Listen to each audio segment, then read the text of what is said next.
हाँ तो दोस्तों LIC हाउसिंग फाइनेंस के क्वार्टर 2 के नंबर्स आ चुके हैं, तो उसी के बारे में हम इस वीडियो में बात करेंगे और जानेंगे कि आपको LIC हाउसिंग फाइनेंस के अंदर इन्वेस्ट करना चाहिए या नहीं। चलिए शुरू करते हैं। तो देखिए यहाँ पर अगर हम रेवेन्यू के नंबर्स की अगर हम बात करेंगे तो ये नंबर 3% से क्वार्टरली बेसिस पे गिरा है और ये नंबर आया है 5096 करोड़ पे। तो डेफिनेटली देखा जाए तो यहाँ पे जो इंटरेस्ट इनकम वाला जो नंबर है वो हमें यहाँ पे क्वार्टरली बेसिस पे गिरता हुआ नजर आ रहा है। अगर हम नेट प्रॉफिट के नंबर्स की अगर हम बात करेंगे तो ये नंबर 66% से गिरा है और ये नंबर आया है 311 करोड़ पे। अब आप बोलोगे कितना ज्यादा नेट प्रॉफिट का नंबर क्यों गिरा है, तो देखिए यहाँ पे जो कंपनी अगर हम इनके इंटरेस्ट इनकम की अगर हम बात करेंगे, यानी कि जो लोन यहाँ पे LIC हाउसिंग फाइनेंस देता है उसके ऊपर जो इंटरेस्ट उन्हें मिलता है, तो उसका जो अमाउंट अगर हम देखेंगे लगभग 150 से 200 करोड़ से वो अमाउंट हमें कम होता हुआ नजर आया है। और जो फाइनेंस कॉस्ट है कंपनी की, यानी कि जहां से कंपनी पैसा रेज करती है तो वहां पे जो कंपनी को पैसा देना पड़ता है तो अमाउंट हमें यहाँ पे 200 करोड़ से बढ़ता हुआ नजर आया है। ये जो 400 करोड़ के लगभग के हमें यहाँ पे जो ये इसकी वजह से जो 400 करोड़ का ये जो हुआ है इसकी वजह से हमें यहाँ पे जो कंपनी के नेट प्रॉफिट के नंबर्स की अगर हम बात करेंगे तो इतने ड्रास्टिकली हमें ये गिरते हुए नजर आ रहे हैं।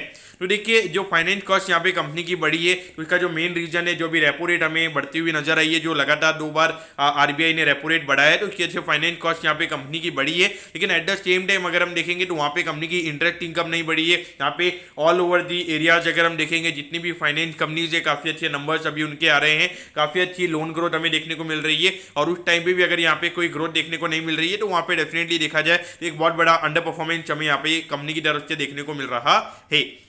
अब अगर हम यहाँ पे ईयर ऑन ईयर बेसिस पर अगर हम बात करेंगे तो सिर्फ 8% से रेवेन्यू का नंबर हमें ग्रोथ हुआ नजर आया है। तो डेफिनेटली अगर आप देखोगे जब एक नॉर्मली अगर आप देखोगे 15-20% से लोन बुक अभी हमें ऑल ओवर दी अगर आप कंपनीज की अगर बात करोगे 15-20% से हमें ग्रोथ देखने को मिल रही है और वहां पर अगर सिर्फ 8% की ग्रोथ अगर हमें देखने को मिलती है तो डेफिनेटली ये ग्रोथ का नंबर हमें बिल्कुल अच्छा नजर नहीं आता है।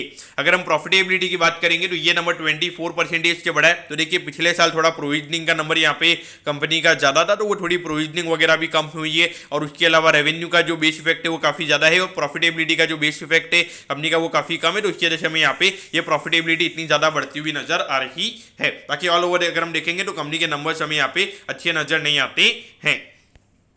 तो देखिए 400 रुपये पे ये कंपनी अभी ट्रेड हो रही है तो लोगों का मानना है कि ये बहुत ज़्यादा अंडर वैल्यूड स्टॉक है। तो देखिए अंडर वैल्यूएशन अगर आप देखोगे जो 10-11 का पी रेशियो है तो उससे अंडर वैल्यूएशन नहीं देखना चाहिए, आपने यहाँ पे नंबर्स में देखना चाहिए कि क्या ग्रोथ अवेलेबल है। तो यहाँ पे अगर आप देखोगे ऑलमोस्ट यहाँ पे 1-1.5 साल हो गया, 2 साल से अगर आप देखोगे कोई ग्रोथ के नंबर देखने को नहीं मिल रहे। और अभी जिस तरीके से अगर आप देखोगे जो लोन की डिमांड हमें मार्केट में देखने को मिल रही है, अगर हम बैंक की अगर हम बात करेंगे, अगर हम HDFC बैंक की अगर हम बात करेंगे जिसकी 10 लाख करोड़ से भी ज़्यादा की लोन बुक है, तो उन्होंने लगभग 20% अपनी लोन बुक को बढ़ाया है। तो उस पॉइंट ऑफ व्यू से अगर आप देखोगे तो यहाँ पे डेफिनेटली ये हाउसिंग फाइनेंस में इतनी अच्छी डिमांड है, तब भी आप अगर ग्रोथ के नंबर्स अगर आपके नजर नहीं आ रहे तो वहाँ पे डेफिनेटली मार्केट इसे लाइक नहीं करेगा। तो मुझे नहीं लगता कि यहाँ पे ये स्टॉक में वो पोटेंशियल है कि इसको 10 से 20 का पी रेशियो मार्केट देगा, क्योंकि वैसी चीजें यहाँ पे होती हुई नजर नहीं आ रही है। मुझे लगता है कि एक टिपिकल डिविडेंड पेइंग कंपनी है मुझे नजर आती है और डिविडेंड के लिए आपको मार्केट में इन्वेस्ट नहीं करना चाहिए, उसके लिए FDs वगैरह है मार्केट में, तो उसके अलावा ये आपने यहाँ पे देखना चाहिए। मेरे ख्याल से तो टोटली अवॉइड करना चाहिए। वैल्यूएशन पॉइंट ऑफ व्यू से नहीं देखना चाहिए कि लो पी रेशियो का स्टॉक है वो एक पूरा स्कैम मुझे नजर आता है। अगर ग्रोथ ही अवेलेबल नहीं है तो वहां पे वो पी रेशियो मैटर नहीं करता है। तो दोस्तों मैं होप करता हूं कि LIC हाउसिंग फाइनेंस के जो क्वार्टर 2 के नंबर्स हैं वो आपको अच्छे समझ में आ गए होंगे। अगर आपकी कोई भी क्वेरीज है आप कमेंट कीजिए, मैं जरूर आपके कमेंट पर रिप्लाई करूंगा। ओके दोस्तों, thank you, have a nice day.